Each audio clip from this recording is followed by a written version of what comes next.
الحمدللہ وکفا والصلاة والسلام علی من لا نبی بعد اما بعد بسم اللہ الرحمن الرحیم۔ حج مذاکرہ گروپ کی جانب سے منزل حج تک کا سفر ہمارا الحمدللہ اپنے منزل کی طرف چل رہا ہے۔ اس سے پہلے ہم نے یہ سیکھا کہ ہم نے ہوٹل میں پہنچ کر کیسے اپنے تمام چیزوں کو منظم کرنا ہے، آرام کرنا ہے اور اپنے کھانے پینے کی ضروریات سے فارغ ہونا ہے۔ اگر ضرورت ہے تو فریش ہونے کے لیے، تر و تازہ ہونے کے لیے غسل کر لے۔ اب ہم آگے انشاءاللہ بڑھیں گے اپنے مقصد کی طرف، عمرے کی ادائیگی کے لیے مسجد الحرام روانگی۔ تو اس سلسلے میں کیا کیا اہم احتیاطی باتیں ہیں جن کا خیال رکھنا ضروری ہے، اور کون سی اس موقع پر ہمارے لیے مفید باتیں ہیں، تو اس پڑاؤ میں 19ویں پڑاؤ میں ہم ان چیزوں کو سیکھنے کی کوشش کریں گے۔ تو عمرے کی ادائیگی کے لیے مکمل تیاری کے ساتھ ہم نے مسجد الحرام روانہ ہونا ہے۔ مکمل تیاری میں کون کون سی چیزیں آتی ہیں؟ تو سب سے پہلی بات جو اہم ہے اور یہ مختصر سا وقت لے کر ہمارے اس عمل کو بہت قیمتی بنا دے گی، وہ یہ ہے کہ مسجد الحرام کی طرف روانگی سے پہلے ہم 15-20 منٹ اپنے گروپ کے ساتھ، اپنی فیملی کے ساتھ، اپنے ساتھیوں کے ساتھ عمرے کی ادائیگی کا مکمل تفصیلی مذاکرہ کر لیں۔ ہم نے اب جانا ہے مسجد الحرام، وہاں پر ہم نے طواف کیسے کرنا ہے، سعی کیسے کرنی ہے، نوافل کی ادائیگی کیسے کرنی ہے، اور کون کون سی چیزیں اہم ہیں، کسی میں اگر کچھ گنجائش ہے تو اس کا، تو یہ جیسے کہ بندہ پرچے کے لیے جاتے وقت فوراً سی جو ریویژن کرتا ہے تو اس کا بڑا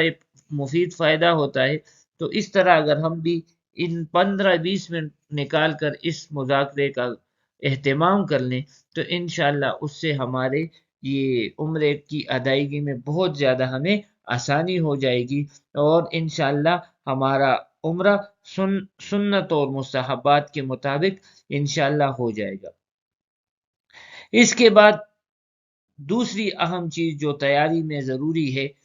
کہ روانہ ہوتے وقت اپنی شناختی علامات جو بھی ہمیں دی جائیں گی، مثلا پاکستان کی طرف سے جو ہمیں حج کارڈ دیا جاتا ہے جس میں ہماری تمام معلومات درج ہوتی ہیں، جیسے کہ آپ کو اسکرین پہ نظر آ رہا ہوگا، تھوڑا سا ایسے اس قسم کا کارڈ ہوتا ہے، یہاں پر تصویر لگی ہوتی ہے اور یہاں پر ہماری تمام تفصیلات، اس کے پچھلی جانب پورے حج مشن کے اہم نمبر ہوتے ہیں، یہ ساری چیزیں لکھی ہوتی ہیں۔ اس کے علاوہ جو آپ کو یہ نظر آ رہا ہے سعودی گورنمنٹ کی طرف سے جو ہمیں نسک کارڈ دیا جاتا ہے اور جسے ہر وقت اپنے ساتھ لازماً رکھنا ہوتا ہے، اس کو گلے میں لٹکا لیا جائے، اور اس کے علاوہ جو ضروری سامان ہے اس کو کراس باڈی بیگ میں، یا جو ہمارے پاس دوری بیگ ہے اس میں ہم اس کو رکھ لیں، محفوظ کر لیں، اس کو اپنے ساتھ لے جائیں تاکہ ہمیں کسی قسم کی پریشانی کا سامنا نہ کرنا پڑے۔ اس کے علاوہ ہمارے جو گروپ کے ساتھی ہیں یا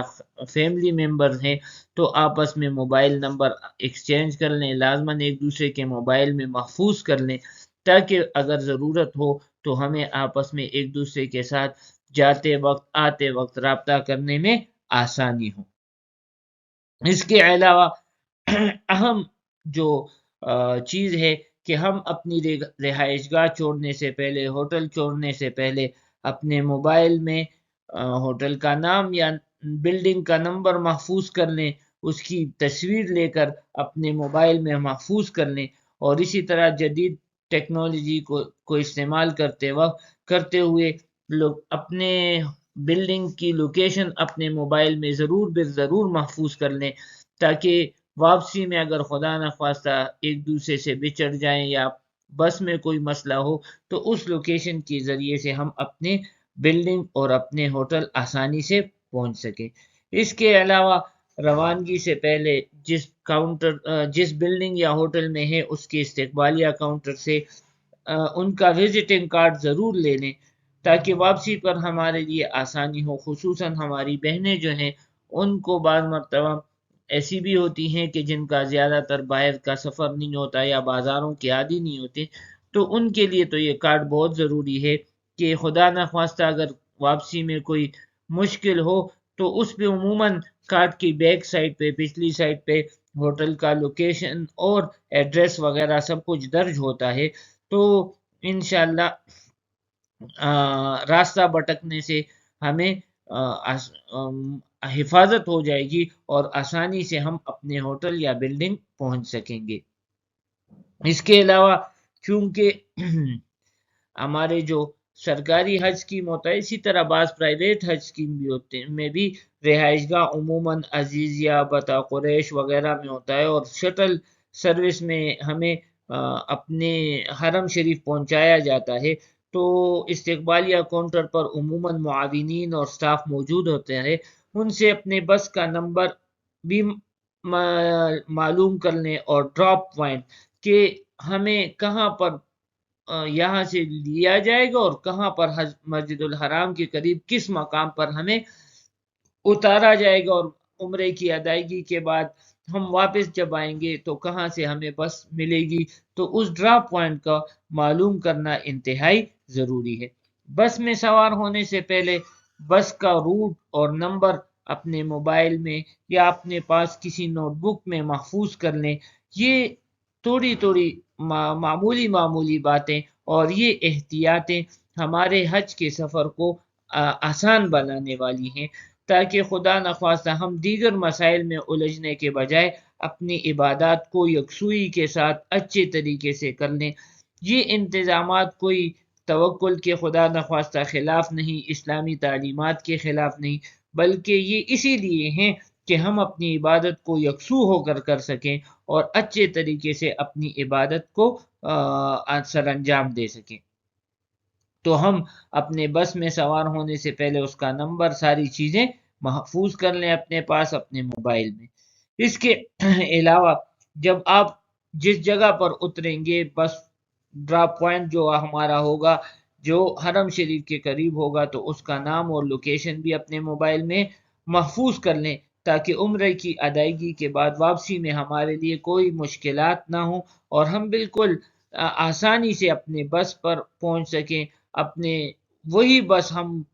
لے سکیں جو ہمیں اپنے ہوٹل اور بلڈنگ تک پہنچا دے۔ خدا نخواستہ ہم کسی اور